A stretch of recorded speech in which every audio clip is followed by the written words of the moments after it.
Et toujours lors de ce CNS, le Premier ministre a lancé un appel au calme. Il ne veut plus des violences entre communautés turques et kurdes de Belgique et il met en cause le PKK, le Parti des travailleurs du Kurdistan, classé organisation terroriste par la Turquie, par l'Union européenne et aujourd'hui par Alexander De Croo.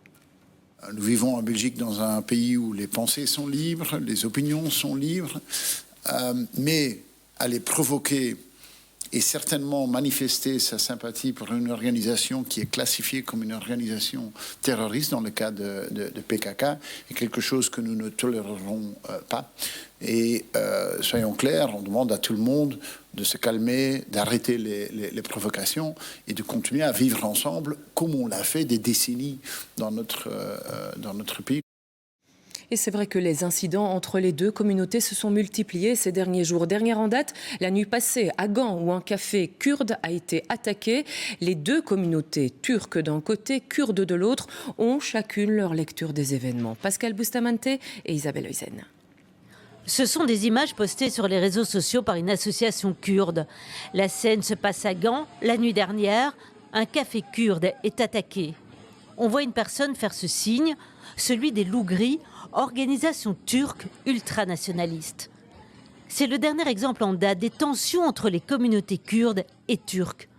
Tout a commencé dimanche, à Özenzolder. Des Kurdes fêtaient leur nouvel an. Ils se font agresser par des Turcs. Les deux communautés s'expliquent.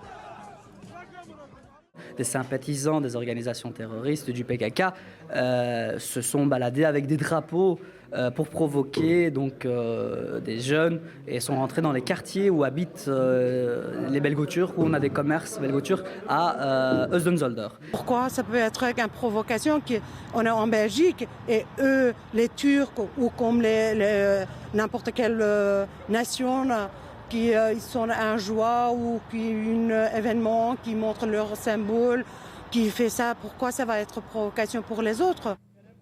En réponse, lundi, il y a eu une manifestation pro-kurde à Bruxelles. Calme d'abord, elle se termine dans la violence. Ensuite, dans la nuit avisée, un café où se réunit la communauté turque est attaqué. 6 clients sont blessés. Aujourd'hui, des deux côtés, on appelle au calme. On n'est jamais pour la violence. On n'est jamais. Ni dans la culture kurde, ni dans la culture de PKK.